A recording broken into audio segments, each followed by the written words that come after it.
سلام دوستان، امیدوارم که حالتون خوب باشه. من حسین سیری هستم، روانشناس و مدرس دانشگاه. قصد دارم توی این کانال در مورد موضوعات روانشناختی، تحقیقات، کتاب‌ها و درمان‌های روانشناسی باهاتون صحبت بکنم و دانش روز روانشناسی رو باهاتون به اشتراک بذارم. اومدیم در مورد یک موضوعی صحبت بکنیم که فاز عشقیتون رو از بیخ و بن عوض می‌کنه. تا حالا فکر کردید چرا هرچی بیشتر عاشق میشیم آخرش یه جای کار میلنگه؟ چرا همیشه یه حسی داریم که انگار اون عشق رویایی رو هنوز پیدا نکردیم؟ مدرسه زندگی یه چیزی میگه که اگر بشنوید شاید دیگه با همون دیدگاه قبلی به عشق نگاه نکنید. اون میگه عشق رمانتیک دشمن شماره یک رابطه شما است. حالا عشق رمانتیک چیه؟ تا اواسط قرن 18 کسی انتظار نداشت که عاشق شریک زندگیش بشه. ازدواج بیشتر برای به دست آوردن زمین و ملک و منافع خانوادگی بود. اصلا انتظار نداشتیم که پارتنرمون رو دوست داشته باشیم. یهو یه ایده عجیب و غریب به اسم مکتب رمانتیسم متولد شد توی این دوره و طرز فکر ما رو کلا درباره عشق به هم ریخت. ما وارثان اون مکتب رمانتیسم. مکتب رمانتیسم چی میگه؟ میگه هر کدوم از ما یه نیمه گم شده داریم و وظیفه ما اینه که اون نیمه گم شده رو پیداش بکنیم. وقتی پیداش بکنیم احساس خاصی بهمون دست میده و یه کشش غریزی بهمون میگه که این دقیقا همون سرنوشتیه که من دنبالش بودم. این احساس خاصه اگر به وجود نیاد، اگر پیداش نکنیم، حسابی نگران میشیم و شروع میکنیم دنبالش گشتن. حالا هر جایی که بشه، سایت های دوستیابی، توی فضای مجازی، شبکه‌های اجتماعی، توی اینستاگرام، هر جا شده باشه ما میگردیم تا این حس خاصه رو پیدا بکنیم، یعنی اون نیمه گم شده رو پیدا بکنیم که باهاش این حس خاص رو تجربه بکنیم. رومانتیسم میگه وقتی نیمه گم شدهمون رو پیدا بکنیم دیگه هیچ وقت تنها نیستیم. اون همه چیز ما رو کامل درک میکنه، هیچ رازی نداریم، تموم احساسات، امیدها، افکارمون توسط اون آدم تایید میشه و باعث میشه که دیگه ما احساس تنهایی نکنیم و این پایانی هست برای تمام تنهایی و رنج هایی که تا الان کشیدیم. رمانتیسم با یه سری فانتزی مثلا گذروندن بعد از ظهر توی طبیعت، مسافرت دوتایی، قدم زدن کنار ساحل گره خورده و رمانتیسم میگه که عشق و رابطه جنسی با همدیگه یکی هن. رابطه جنسی نهایت و اوج اون ابراز عشقی هستش که ما به شریک عاطفیمون بیانش میکنیم یا ابرازش میکنیم. واسه همین توی قرن 19 خیانت به یه تراژدی خیلی بزرگ تبدیل شد و موضوع بسیاری از رمان ها بودش. چرا؟ چون رابطه جنسی فقط یک عمل دیگه نبود اونجا و یک چیزی بود برای اثبات عشق رمانتیک. حالا اگر خیانت بکنیم یعنی عشق رمانتیک از بین رفته.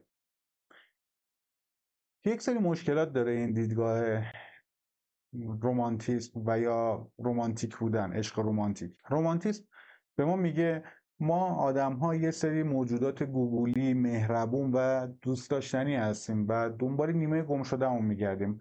اما یه دروغ بزرگه.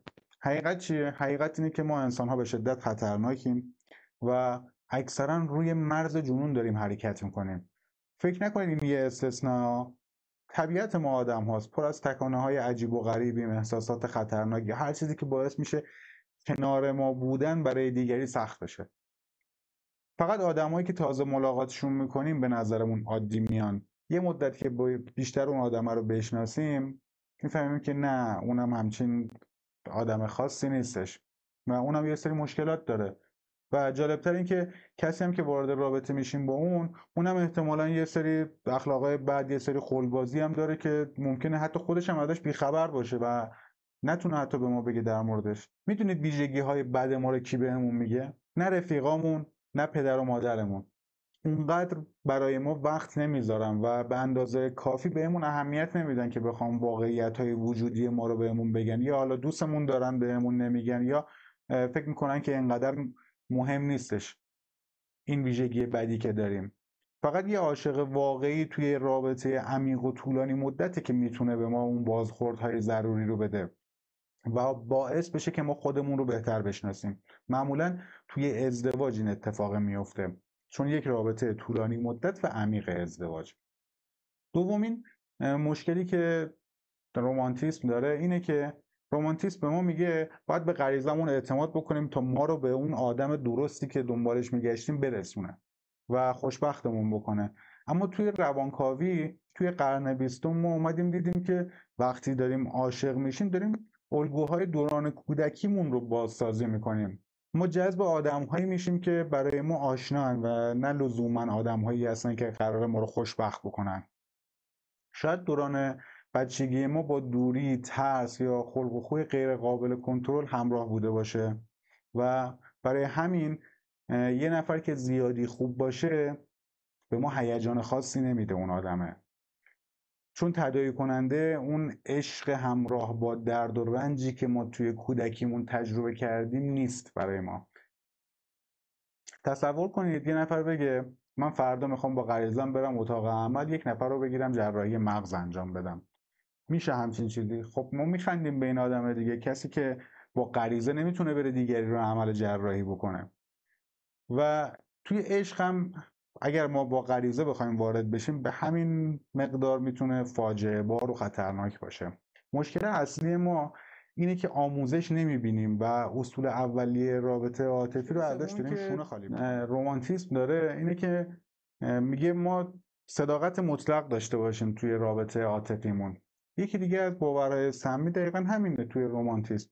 ما شاید خیلی از اخلاقیات، ویژگی‌های خوب خودمون و ویژگی‌های بد خودمون رو ازش آگاه نباشیم و این ویژگی‌ها نسبیه.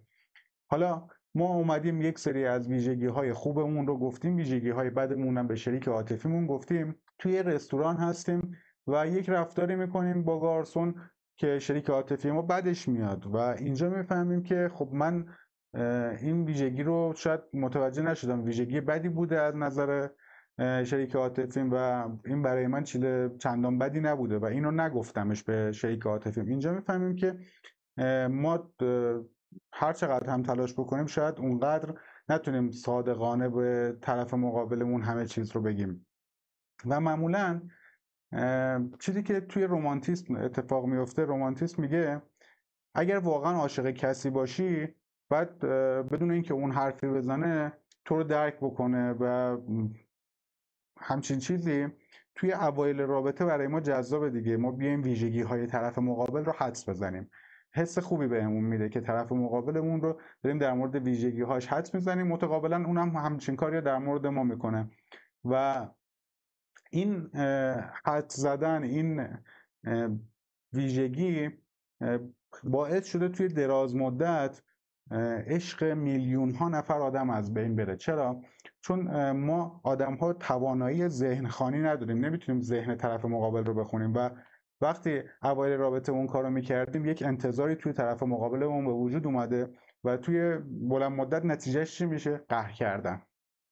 قهر میکنیم و انتظار داریم که طرف مقابل متوجه شده باشه که برای چی ما قهر کردیم، بدون اینکه ما چیزی بهش بگیم. میگیم اگر واقعا منو دوست داشت با قهر کردن من متوجه میشد به خاطر چی الان باهاش قهرم دیگه و بعد تمام ویژگی های که الان من دارم رو حدس میزنه.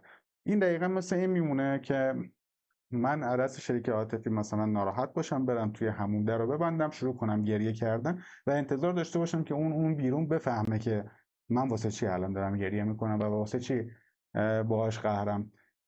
ذهن خونی چیزی نیستش که آدم‌ها بلد باشن و نباید هم بلد باشن. ما باید بلد باشیم در مورد اتفاقاتی که میفته، در مورد ناراحتی هامون، در مورد نگرانی هامون با شریک عاطفیمون صحبت بکنیم و این یک تفکر اشتباهه. مشکل بعدی که توی رمانتیسم وجود داره میگه تغییر ممنوعه. یعنی چی؟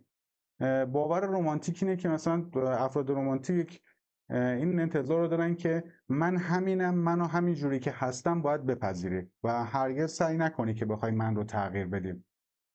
و ممکنه حالا توی رابطه ما به فرض برای یک چیز ساده مثلا بگی عزیزم من اینطور که تو غذا میخوری صدای ملچ ملوچ غذا خوردن روی مخ منه و طرف مقابلم عصبانی میشه و میگرده میگه من فکر میکردم تو عاشق من بودی، پدر و مادرم هم انقدر از من ایراد نمیگرفتن که تو داری از من ایراد میگیری. و حالا بحث اینه که حالا یک موضوع ساده مثل غذا خوردن باعث به وجود اومدن یک درگیری میشه و این هم خب چیز شاید مهمی نبوده، ولی مهم این بوده که یعنی من نمیتونم انتقادی بکنم از طرف مقابلم. یعنی اینکه من انتظار ندارم که طرف مقابلم تغییر بکنه و نبایدم از من بخواد که من تغییر بکنم. راه حل چیه؟ چی کار باید بکنیم؟ باید عشقمون رو از نو بسازیم. یه جاهای نیازه که یک سری چیزهایی که شاید ما خودمون متوجه نباشیم و اشتباه باشه رو تغییرش بدیم و انتظاراتمون باید اینجا تغییر بکنه. نه اینکه بخوایم انتظاراتمون رو پایین بیاریم بلکه حالا یک ساختاری رو باید به وجود بیاریم که اگر جایی هستش که ما دو نفر آدم از همدیگه داریم دور میشیم در موردش صحبت بکنیم و اگر نیاز به تغییراتی هستش که کیفیت رابطه ما رو بهتر بکنه اون کار رو انجام بدیم، ایرادی نداره. بریم در مورد چند تا نکته صحبت بکنیم که باعث میشه که کیفیت رابطه عاطفی ما مورد اینه که غریزه رو ول کنیم. مثل همون جراحی مغز میمونه دیگه، خیلی عجیب غریب و خطرناکه دیگه اگر کسی که بخواد غریزی بره کسی دیگه رو عمل جراحی مغز انجام بده روش.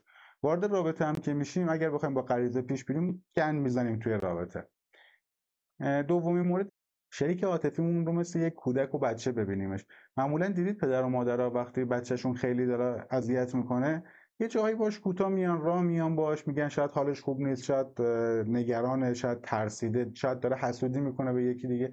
دقیقا ما آدم بزرگا هم همینیم. ممکنه که خیلی جاها کودک درونمون ترسیده باشه، نگران باشه و رفتارهایی بکنیم که برای طرف مقابل قابل درک نباشه و با یه همدلی ساده میتونیم پیش بریم و رابطمون رو حفظ بکنیم و کیفیت رابطمون رو بالاتر ببریم. گاهی وقتا ما باید صادقانه، سخاوتمندانه بپذیریم که طرف ما هم ممکنه که اشتباهاتی انجام بده و مثل یک کودک بهش باهاش برخورد بکنیم. موضوع بعد اینه که شوخ طبعی رو یاد بگیریم. خیلی جاها حالا ممکنه که ما کار اشتباهی انجام بدیم، میتونیم با یک شوخی و با یک خنده از کنار اون رد بشیم، میتونیم هم خیلی بزرگش بکنیم و اینا همش باعث کم شدن کیفیت رابطه ما میشه و توی عشق رمانتیک این چیزا نیست دیگه. موضوع بعدی که هست اینه که خب بهتره یه جاهای یک سری چیزها رو برای خودمون نگه داریم. اگر اخلاق خیلی بدی داریم شاید هم نداشته باشیم و شاید هم داشته باشیم و ندونیم این اخلاق بد رو. حالا لزوما قرار نیستش که همش بریم در مورد ویژگی‌های بدمون یا ویژگی‌های خوبمون صحبت بکنیم. میتونیم پیش بریم توی رابطه و اگر حالا موضوعی بودش که مشکل داشت از نظر ما، انگار که مثلا طرف مقابل رفتاری داره میکنه که ما رو اذیت میکنه، در مورد اون صحبت بکنیم و آموزش ببینیم برای بهتر کردنش. شاید نیاز باشه که ما رفتارمون هم تغییر بدیم و این چیز بدی نیستش، اما توی عشق رمانتیک میگه که ما نباید تغییر بکنیم، تغییر ممنوعه. آموزش دیدنه. ما میتونیم توی رابطمون آموزش ببینیم. حالا از طریق بهترش اینه که توی مشاوره قرار بگیریم یا اگر خودمون با خودمون تمرین بکنیم ویژگی‌های بدمون رو با همدیگه بگیم، ویژگی‌های خوبمون رو با همدیگه بگیم، همدیگه رو تشویق بکنیم برای اینکه تغییر بکنیم و در مورد یک سری مسائل آموزش ببینیم. چیزی که باید توی جنبندی بهتون بگم اینه که ما آدم‌ها کامل نیستیم. ممکنه کارهای احمقانه‌ای بکنیم و پارتنرمون هم دقیقا همینه. هیچ کدوممون ممکنه یک جاهای خودمون رو هم حتی درک نکنیم و پیش بردن رابطه به صورت غریزی هم کاملا دیدیم که ممکنه باعث به وجود اومدن فاجعه بشه و داشتن یک مشاور بهمون خیلی کمک میکنه و ممکنه آینده عشقی ما رو به ثبات و پایداری برسونه. عشقی که ما رو از توهمات رمانتیک نجات بده بهمون فرصت میده با تمام نقص‌ها و چالش‌هایی که این عشق داره بتونیم همدیگه رو دوست داشته باشیم و تازه عشق واقعی از اینجا هستش که شروع میشه. ممنون که تا اینجا همراه من بودید. برای اینکه ویدیوهای بیشتر من رو ببینید کانال رو سابسکرایب بکنید، زنگوله رو بزنید و امیدوارم که بتونید عشق واقعی رو بسازید، نه توهمات رمانتیک رو توی رابطتون زیاد بکنید. خدا نگهدارتون.